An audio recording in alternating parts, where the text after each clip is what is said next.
This is the Detroit Sports Podcast Network.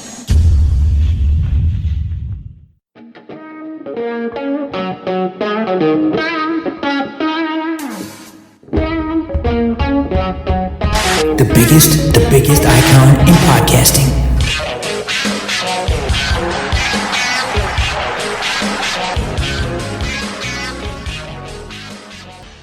Welcome in, everybody, to this week's edition of Doc and Jock.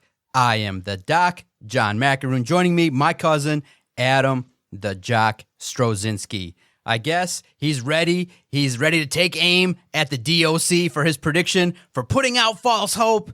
Adam, I'll let you have the floor. Say what you got to say. You and Logan were correct. Logan typically is not a negative guy, but he came out and was objective and was like, look, until this defense shows that they can consistently play, they're losers and they're going to lose. You said the same thing. You predicted damn near the score accurately and were like, look, the Saints with just Breeze and Kamara will do enough damage to destroy the Detroit Lions. I didn't see it that way, but let's have it. What do you got for me? So late Saturday, actually, you end up texting me like early Saturday for my prediction result. I think it was at noon, and then I didn't actually get around to doing it until you sent me a reminder at 8:50. So my bad on that. I'm sorry, I got tied up with some different things at work. But anyways, I gave you my prediction, and you're like, really? 6 starters are out, and I just let you know. I was like, bro, I don't trust this team. This is a same old Lions game if there ever was one. This is a game that they should have won. Like you said, 6 starters out. Their health is in utter disarray. They show up and there's a COVID scare. Yeah. Drew Brees can barely throw the football further than I could when I was 6 years old. And all they really have is Alvin Kamara because Michael Thomas is down too. And yet they come in here and they jail sex you. And you're like, no, man, this is one of those games where they can turn the corner. Everything's going to be great. Hold on. Your words. Really? It's a big game. Get to 2-2. Lions can win. I'm going the other way. No fans to enjoy this, so Lions win. The curse trumps play. LOL. Bro, come on. Don't buy into this mess. Bro, look at you. They did start 14-0. One win, and you're like, oh my God, things are going to change. No. I don't think this team buys into this coaching staff. I don't think this team buys into this front office. I think what you have here is utter disarray, and you've got a really, really bad head coach. Absolutely. Who's in over his head, obviously. Absolutely. The game started so beautifully. 2 drives, you score, you get touchdowns, you force the turnover. Things are looking great. I'll be honest with you. I was totally nervous the first 5 minutes. I was like, well, maybe John's onto something here. Yeah, they played great. They came out and it's like, okay, you can handle the script, early in an NFL game. You can handle it. Great. But then when any adversity comes your way, you collapse. Bro, when do you see 35 unanswered points? When do you see that? It really was an epic collapse, and I'm sitting there going, I'm feeling good. I think this is a blowout. They're going to play well. Really, if you look at it objectively and you look at the matchups, the Lions should have destroyed the Saints. How is it possible that the Saints turned on the afterburners after being up late, having that COVID scare, having their best players out? You observe it and go, wait a minute. If the Lions had 6 starters out, they would have lost 75-10. And the Saints come in and play so desperate. They turned it on. It was like once they got their first touchdown, they turned on the afterburners, and they made the Detroit Lions look obsolete. The defense couldn't do nothing. I mean, really, bottom line, the play that was the microcosm of the season is, I believe it was in the second half, Latavius Murray is dragging Jamie Collins into the end zone on a 3rd and 6. I was like, What on earth is going on here where a player is driving his legs and Jamie Collins is getting barreled backwards, and all game long, the defensive line of the Lions were basically proven to be soft, proven to be inept. The blocking technique was terrible. The offensive line of the Saints basically said, here we go, we're going to push you forward, and they won leverage, they won hand position, they won foot position, and Murray and Kamara were basically gaining 3 yards before even anybody had an opportunity to whiff at them. It's unheard of what happened. I just felt like the more you watch it afterwards, it looked like a collapse. It looked like the players gave up. And once I believe, a sentinel play in that game. Once Stafford threw that interception, the mantra and the tone of the game was, here we go again. We have an opportunity to play well. This is not going to happen. And that was a major momentum swing. And Drew Brees, give him credit. But I can't give the Saints a whole heck of a lot of credit. I just think that the Lions scheme was totally wrong. And a bottom line, too, if Matt Patricia's preaching make plays in big moments, right, you could erase the entire game, the 35 unanswered. Late in the game, there's a 3rd and 3. Okay? You get the stop, you get the ball back, you have momentum, your offense picked back up, it's 35-29. You have to make one stop. One. You can erase the entire game because nobody would care that the yardage was skewed. Nobody would care about the 35 unanswered. 3rd and 3. Okay? And Alvin Kamara could have tiptoed to 3 yards. He could have strolled and walked to 3 yards. He picked up like 15 on that play. Exactly. It was nuts. I sat there at Ford Field and I said, on what play are they going to dial it up then? That's the play you got to go and sell out. That's the play you got to bring the house. That's not the play you get pushed backwards. One play. And if you can't have it, earlier in that drive, they gave up a big 3rd down. It was a complete nightmare. And the reason that everybody's mad about bend don't break, ideally you make that play, but when you're tired and the time of possession skewed heavily for the Saints, then you have no opportunity to make plays. And that's where the biggest problem lies, is this defense will wear out in fourth quarters so that they can't make plays. Bend don't break is a major problem if you're behind. Period. This defense will not let the Lions win if they're behind. Period. You got to play out from ahead. If you're behind, this defense is going to be out on the field forever. They don't cover. And just look at the numbers. Over 160 yards rushing, one of the worst rush defenses in the entire league. That is a recipe for disaster. This team performs and sets up in a way that basically, bottom line, Matt Patricia needs to start coming out and saying, look, my strategy works. These players that we got are not good enough. They're slow.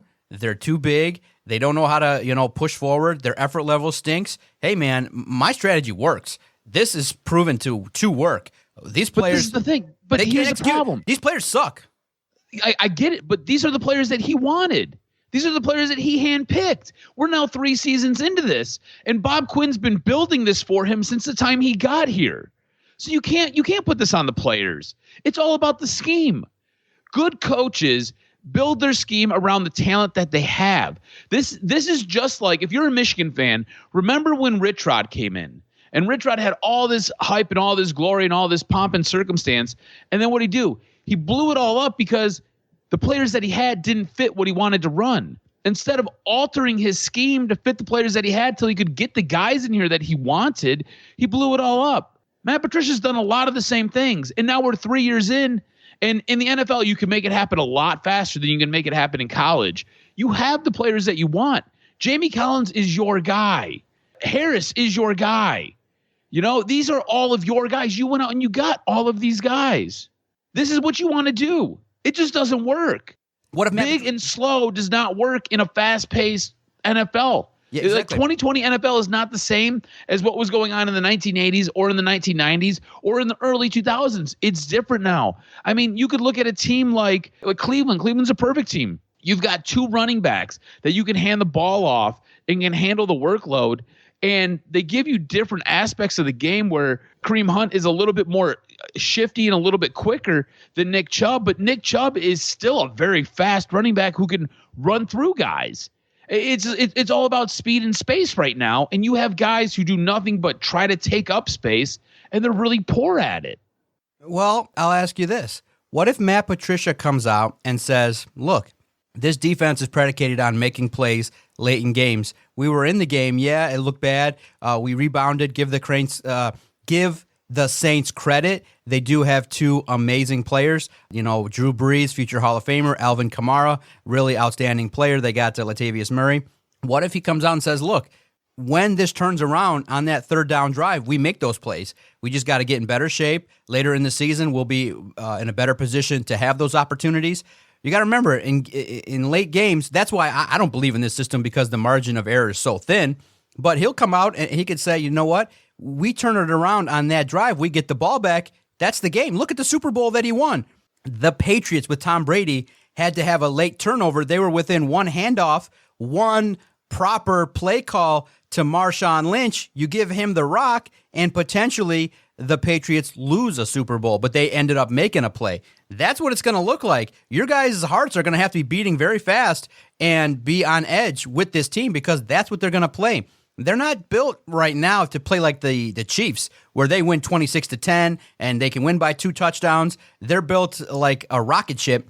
The Lions don't want to play that way. They want to control the game with the run, be conservative, limit as many mistakes as possible, win the time of possession, make one play late. That's all they're asking. And Matt Patricia can say, throw out what happened. Games come down to the fourth quarter and players have to make plays. But now when you see that they don't consistently, the issue at hand is the players. Duron Harmon said, we believe that this system works. We got to be in the right spot. We got to trust each other. We got to stop making these boneheaded plays. Amani Arawarie's got to get in the right position. Okuda's got to show up to and guarantee he's going to be where he needs to be. So my assessment of it is that I think in theory it could work, but you have to have a super smart player, a high caliber player, and it's going to take another 2 years to get anywhere near where you want to be.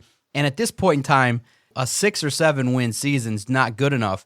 And because I just don't understand the mantra where everyone's like, oh, the line schedule ahead's easy. Bro, everyone else is looking at you going, thank God the lines are coming in. That's how it's going to be. What right does anybody have to even put that out there?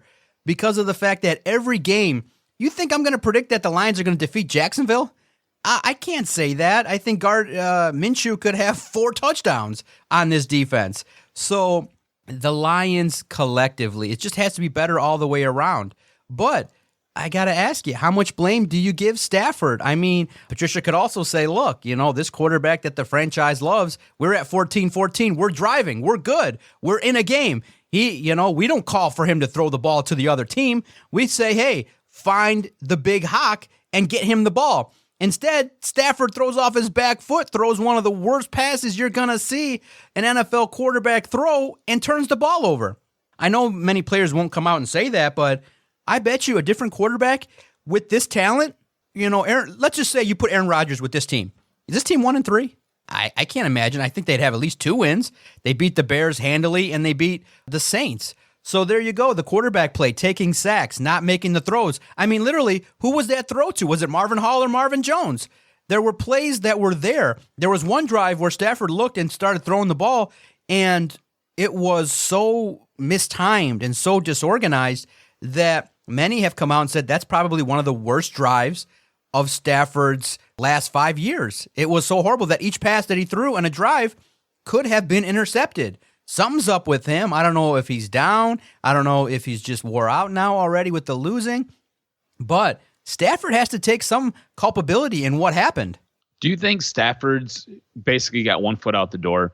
Like, he's probably going to go to Sheila and say, hey, can you just send me to a contender? Just get me out of here. I don't want to be here anymore. I don't believe in the system. Do you think he's had these conversations? Or do you think internally he might be feeling that way? Look, that's the part that people that are looking at what Dan Orlovsky's doing and saying that they're like, Dan Orlovsky is a close personal friend of Matthew Stafford. All of a sudden, Matthew Stafford is not playing well, and the team is not playing well, and Dan Orlovsky is coming to the aid of Jim Caldwell based on the comments made by Matt Patricia, and he's not just making comments, he's making emphatic comments. And the thing that we're talking about is when Matt Patricia was asked about the plight of the Lions, he said, look, we got a lot of work to do. When I came to Detroit, I knew it was going to take time. And the question was point blank, why should fans believe that you're going to do anything with this? And he's like, look, it's going to take time.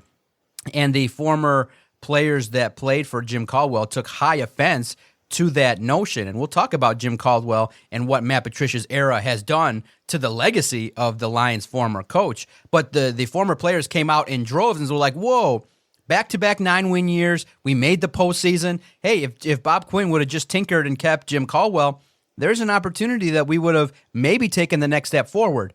And we'll discuss that because most people don't really believe that. But I do believe that Dan Orlovsky does not come out and say those things unless Matthew Stafford has said it to him, because Matthew Stafford is guarded and protected. And so I messaged you on Tuesday and I said, bro, I think that Dan Orlovsky is kind of speaking for Matthew Stafford here. And that's why I wrote about it at SI All Lions, that why are these comments coming out now? Why is Dan Orlovsky saying that, this team looks like they're sapping the killer instinct from Stafford? Well, you want to know why? Because people are seeing it now, that when you do a deep dive on the film, and trust me, watching it once live is painful enough. Part of the job means go back to the film and watch it again. Oh, it's more torturous when you get to see the mistakes and you see how badly and poorly and fundamentally unsound the Lions are. It is horrible to watch. Like, you just wonder, like, why are these guys out on the field? But people now are noticing that the Lions receivers really weren't getting that much separation. Stafford didn't really have a lot of room to throw to open guys. Kenny Galladay, not known for separation against good corners, obviously didn't get a lot of separation.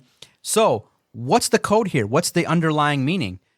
The underlying code here is that Stafford's not happy that this offense is shackling the shit out of him. They're not letting him throw deep.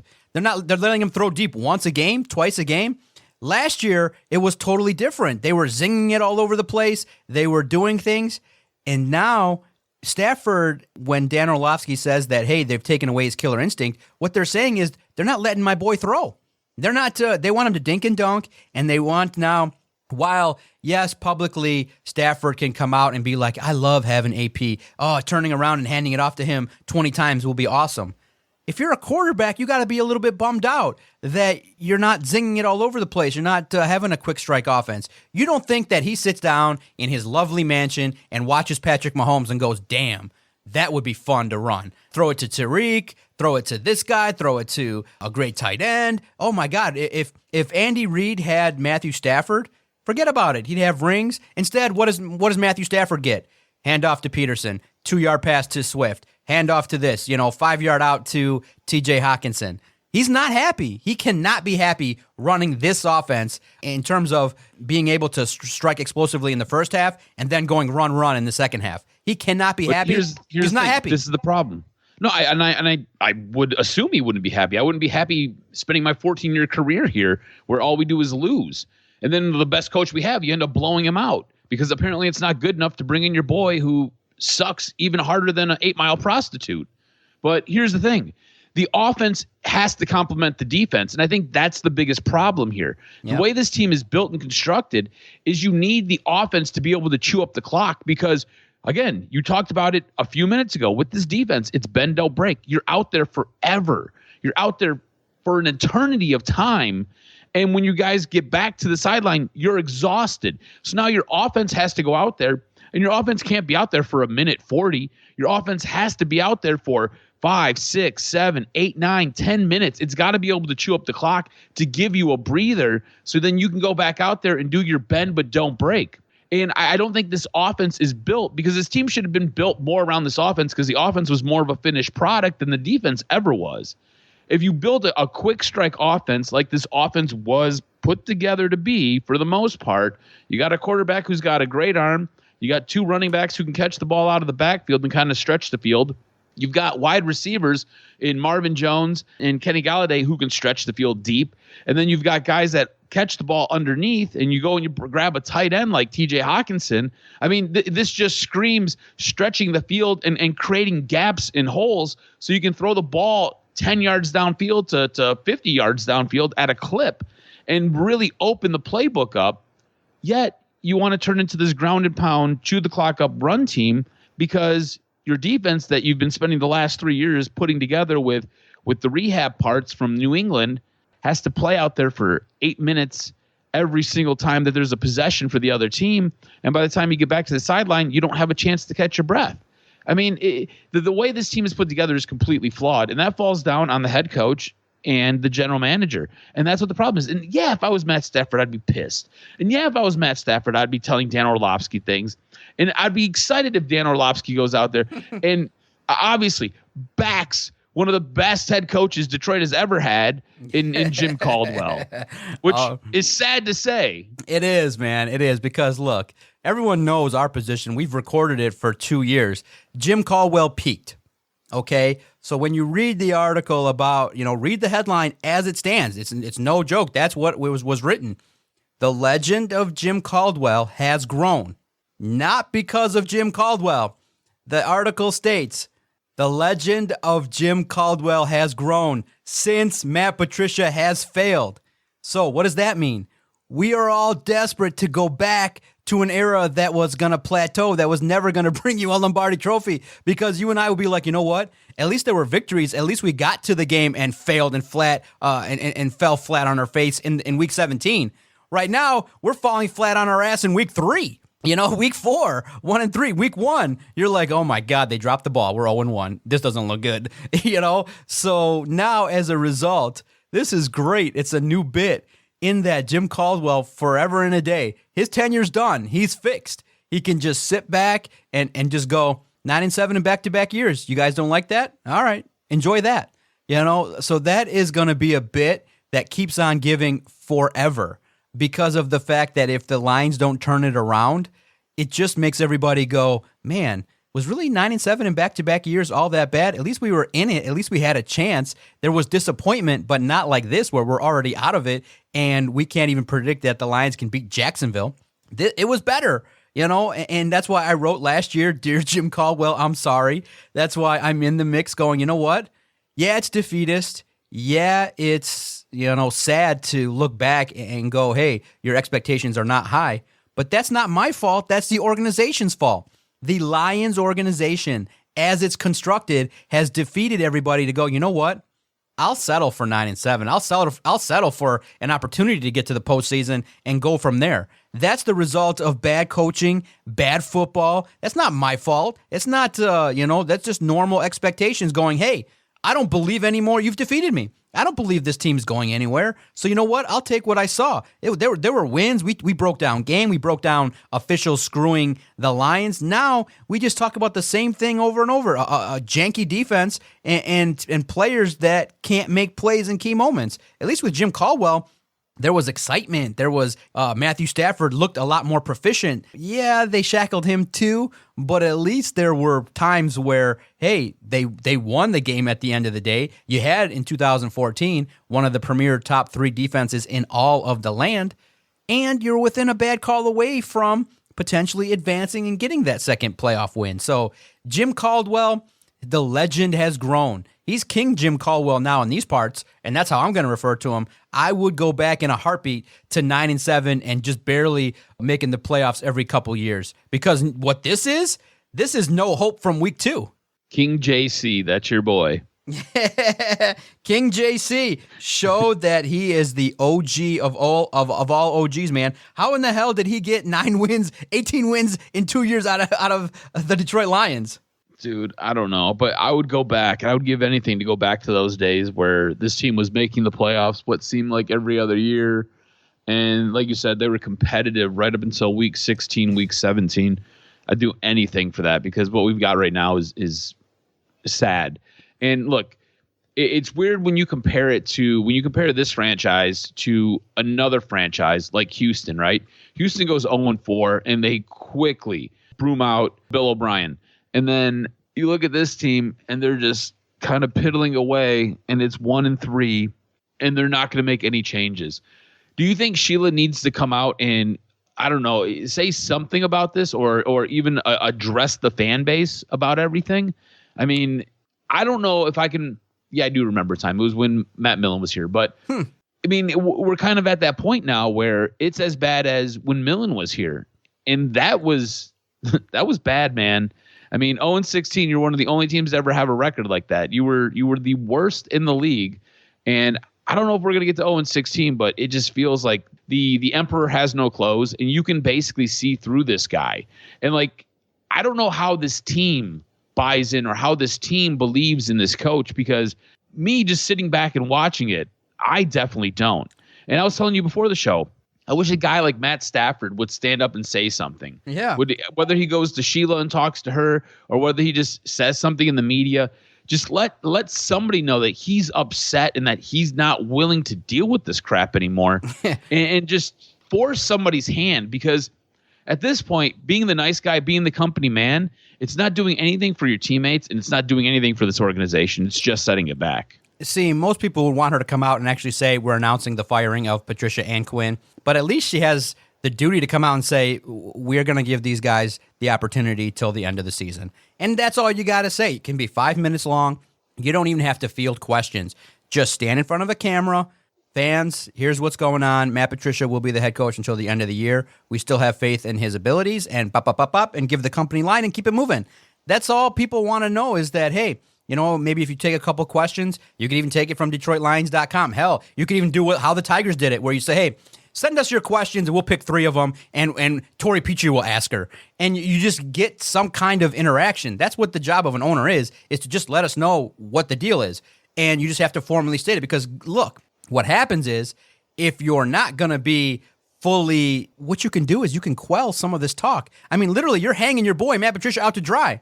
Okay? And I'll give you a little bit of inside knowledge. Most people would not keep writing, who's the next coach? Here's the next candidates. Here are the next general managers. If you come out and just say, boom, this is our guy, you kind of quell some of the heat that's on these guys by just coming out and saying it. Instead, now people are going to speculate, and some might even just throw out things that are not true. In this day and age, if you don't come out and say what's going on, then people can speculate. It's not in the Ford's MO to come out and talk. I get it, but at least you can do a statement. It doesn't even have to be a video thing. You can do a written statement and just let everybody know what's the deal. So that's where I would have maybe done something different, is that I would have at least addressed it and said this is what the deal is. But we do got to present the full context and the full story here. When you look at that schedule, Jacksonville, Atlanta, 2 teams that don't have wins, a Washington football team that just benched Dwayne Haskins. When you look at it full circle, Matt Patricia's tugging on that we're going to play shitty teams card when he talks to Quinn and ownership. Any scenario you see a little bit of improvement after the bye week, get a little bit healthier, understand the scheme a little bit better. Stafford now kind of technically starts his season after a rough, quote-unquote, fake preseason. Do you see any avenue for the notion that Matt Patricia could be selling that, hey, we're playing bad teams, we can get some wins here. We are not as bad as 1-3. We played bad now. We'll correct all that stuff. We'll make those plays. We beat Arizona. We can beat Atlanta. We can beat Indianapolis. We can beat Jacksonville. We can turn it around and get to 5-3, 6-3 when you stack some wins. Do you believe in any inkling or inclination that this team could turn it around and actually go on a winning streak when they play bad teams? Me? Here's the problem. Lions history says that when they play bad teams, Lions play worse. Right? Isn't that sick? Yeah. Isn't that sick? That's it. Is that we can't legitimately go, you know what? I can buy that. Because the Lions are going to jack it up. I mean, literally, logistically, objectively, the Lions should go into Jacksonville and wipe the floor with them. They should legitimately destroy every facet of that organization. But they're going to go in there and play a 10-10 game and have to come down to the wire to get a 13-10 win. That's what's going to happen. And then it's going to be, oh, this is great. It's going to be a shitty game all the way around. Or it's going to be a wild-ass game where you get a double-digit lead and you blow it again. Who can go in there and be like, yeah, we're going to go front on the Jacksonville Jaguars. You're in that league. But can you see any scenario in which the schedule eases up and the Lions take advantage of it? I mean, I think they'll get some wins. The problem is, if you just kind of do the eyeball test and you look at what you're seeing on the field, it's not any good. Like, none of it's any good. So, yeah, do I think they'll eke out a couple wins against some really bad teams in the next coming games? Yeah, they probably will. Do I think that helps buy a guy like Matt Patricia and Bob Quinn some more time? Yeah, I do. I think at some point, though, Sheila's going to have to put some big girl pants on, not even big girl pants on, and she's going to have to make a decision. And if she's going to ride with these guys for another year, she's just like her parents, which is probably the biggest indictment of this entire organization. Going back from Mr. Ford to Martha, this has been an organization where the ownership has allowed basically the inmates to run the asylum, and they've run it right into the ground. So if she's going to be different, then she needs to step up and she needs to make a decision. And I would prefer her do it sooner than later. I don't think Matt Patricia is going away anytime soon because, again, schedule lightens up a little bit. I think they get a couple wins. I think what they do is they end up hanging on to that. What I could see happening is week 13, week 14, things aren't going great. Patricia and Quinn have 5 wins on the season. At that time, I could see her blowing them out and then letting Bevel take over or letting somebody else take over. But I don't think that we're going to get the change that we want. And I think that you're right. Behind closed doors, they are saying like, hey, look, schedule's going to lighten up. We're 1-3 right now. We're not a 1-3 football team. We're much better than this. Everything's going to kind of come into play. The one thing I do have an issue with what you said is this is year 3 of him trying to implement this scheme and trying to run this scheme and trying to run what he wants to run. And he's doing this with guys that he used to do it with in New England, guys like Jamie Collins, for instance. You see what happens with good football coaches and good teams, right? You just look at Aaron Rodgers, look at Green Bay. Aaron Rodgers is lighting the world on fire. This is his 2nd season with Matt LaFleur as his head coach. Did you hear his comment? Did you hear his comments? Things are clicking. Did you hear what he told? This is 3 years of this, and it's not working still. Did you hear what he told Pat McAfee on Tuesday?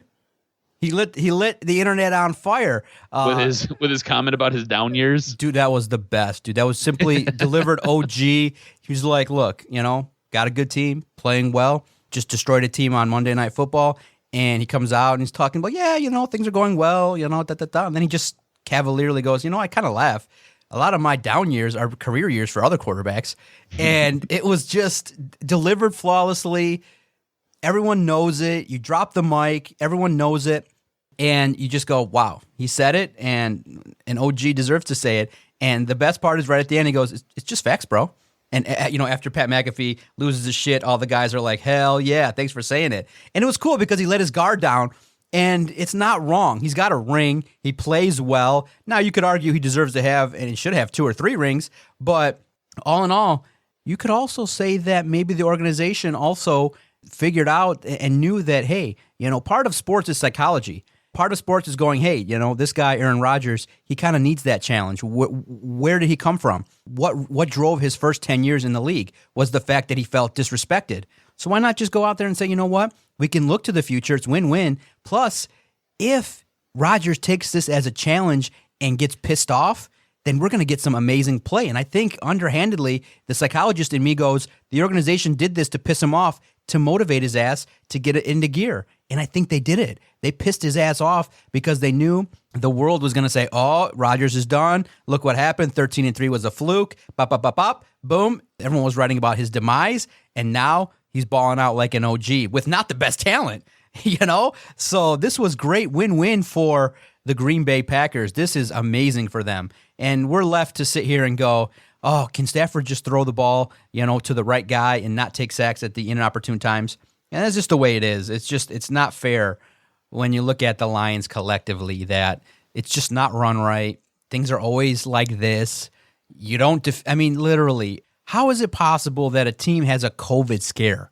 The Saints, they're getting tested all night long. They roll up into your crib and just roll house on you. It's just not something that you see too often, a team score 35 unanswered points in the National Football League. So the Lions got a lot of work to do. Do they accomplish it? I highly doubt it. I figure the numbers speak for themselves. The next 12 games, if they win half of them, you're only going to be at 7-9. And you take a dip and you play. And if the Vikings and Bears and Packers, get healthier and they front, and it's going to be tough. And you make one mistake against a team that you should beat, you're staring at 5 or 6 wins.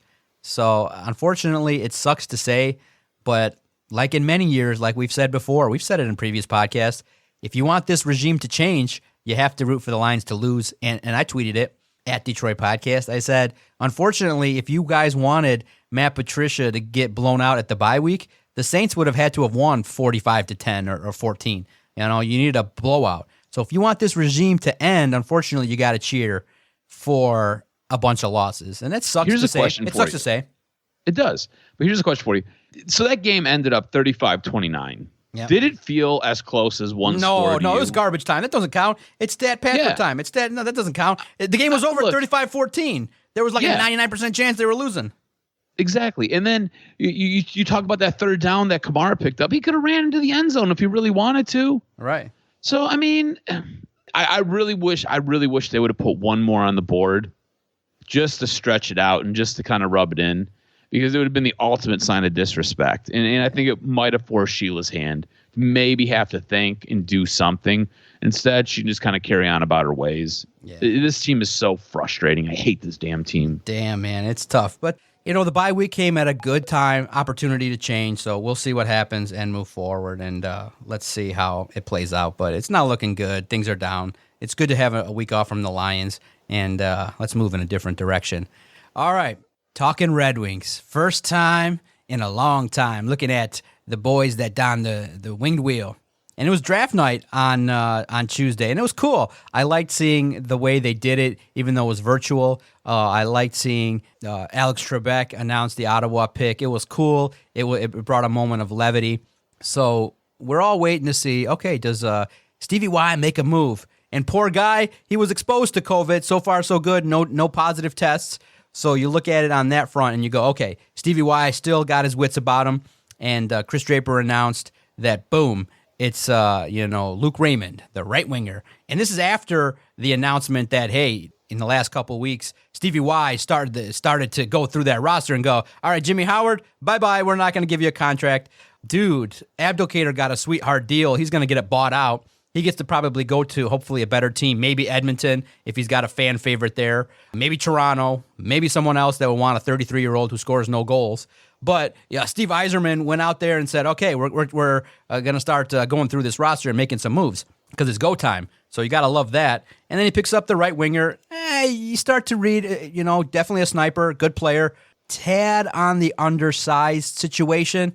But that's the league, If he can put the puck in the net and be an agitator and handle his business, I like the pick. I'm glad they didn't take a goalie. I'm glad they didn't, take a super high risk. A lot of people that have respect for Swedish hockey recognize there's a lot of talent, so this guy can maybe do some things.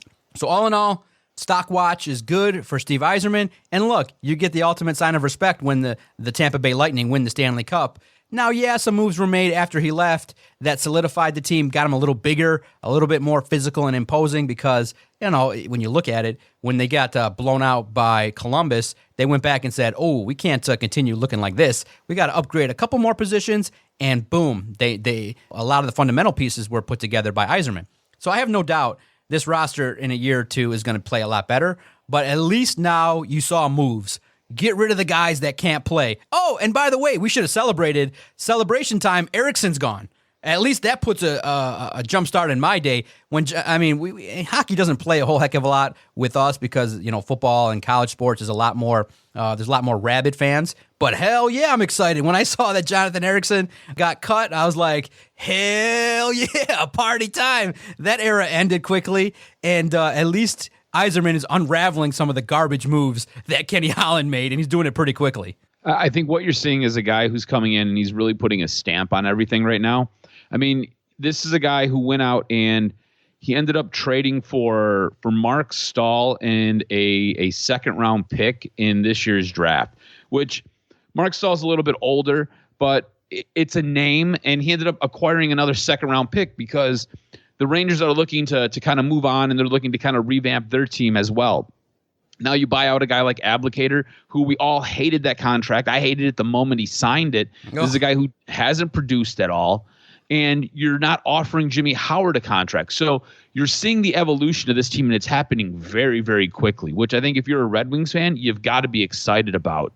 And now you go out in the draft, and look, we were all really, really upset with how the draft lottery played out, right? We all thought Detroit got screwed. Detroit should have been drafting much, much higher. They go out and they grab a guy who it sounds like he's going to be competing for a starting position day one. And that's all you can ask for. I mean, you're drafting at 4. Most of these guys have to spend at least a year in some type of developmental league.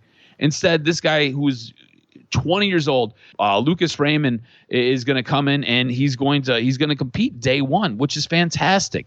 I know a lot of people wanted them to go out and possibly grab a defenseman because we all agree their defense is very, very poor. But I think Steve Yzerman has an idea of what he wants to do. And you start to see all these moves starting to kind of happen and fall in place. You're starting to get a little bit of a vision of what he wants to do. And don't be surprised if he goes out and he makes some type of splash move before the season where he gets a big name veteran to buy in and he puts together a very competitive team. I think next year this team is going to be extremely competitive. I don't think they're going to be making noise in the playoffs, but I think they'll be competing for a playoff spot. And I think what you're looking at is probably by year 2, you've got a team that is now making some noise in the playoffs, and maybe by year 3, you've got a team that is fast-tracking very quickly, and the pieces and all of the parts are now in place. But it's good to see that a lot of the guys that we didn't really care for, didn't really want because either they were older or they just weren't performing up to their contracts, Steve Yzerman is going in there and basically with a machete cutting it all out. Like, we don't need this, we don't want you, don't need you, don't want this. And it's just kind of moving everything along, which is great. Yeah, absolutely. So with the third pick, I guess you always have to harken back to what the expectation is. Do you think Lucas Raymond has the potential to be elite? Because that's the highest pick that the Wings have had in nearly 3 decades. Can this guy be elite? I mean, I think so. Look, I'd be lying to you if I know everything about this kid, right? I just kind of know what I've heard, and I just kind of know a few things that I've read. It sounds like he can be. Now, look, if you look at his point totals aren't great for what he did last year, but this is also a kid playing in a man's league. So he was going up against other grown men in that Swedish elite league, and he could handle himself. I think there is really good potential for him to become that franchise player. It sounds like he's going to, like, instantly, you know how, like, with Major League Baseball, you've got your prospect pipeline, and you've got guys who are like on baseball's top 100, and then you've got your own rankings for your own prospects. It sounds like he's going to go right to the top of the line, like ahead of Zadina. So I think what you have here is you have a guy who has a real good possibility to become an elite player. Okay, that's all you can ask for. Yeah, things are looking good, man. I just think that if the league, I think they're going to struggle a little bit now with COVID and the way now that season's going to start, maybe in January. I think that it's going to be a little bit tough. So I wonder how the fan situation is going to take place now with these sports going forward. But at least they're the first league in the United States to award a championship, and it was nice to see. And good for the Lightning, good for the league. I think the league needs to continue to grow a little bit because they've kind of stagnated. Sports like soccer and UFC have kind of taken over the reins. Esports is making huge noise all over the place. So I'm of the opinion that the league's got a lot more work to do to kind of evolve and highlight the stars. But hey, at least with the Red Wings, fair expectation is that they're not going to make the postseason this next year, but you're going to see the pieces really get up here. And I think what everybody is really going to pay attention to is what does Zadina do? What do some of the defensemen do? And then the big thing is that we got to pay attention to, and we'll keep monitoring, is who the hell is going to play goaltender? Who are the free agents out there? So we'll cultivate a list and we'll debate them on future episodes because it's a very, very important decision for Yzerman and the gang. Make sure to follow Adam on Twitter for all great hockey news and insights at AdamRSTROZ. Follow the network at Detroit Podcast. So if there's an opportunity for debate, anything we've said today that you didn't agree with, hit us up. We'll debate. We'll put you, if it's a good, funny tweet, we'll even highlight you and get you exposed to the masses with a retweet. Thanks, everybody, for the great downloads. All you got to do to find our content daily is go to your favorite place that you listen to podcasts, all of them. We're there. Type in 3 words, Detroit Sports Podcast, and when you hit that subscribe button, our content finds you daily. We cover Michigan football, the NHL, the NFL. We talk all things in regards to Detroit sports, and it's a great way to podcast and to broadcast in an uncensored, unfiltered kind of way. And it's been an amazing project going strong since 2013. Thanks, cuz. Look forward to the next one. Have a good one, bro. Be safe.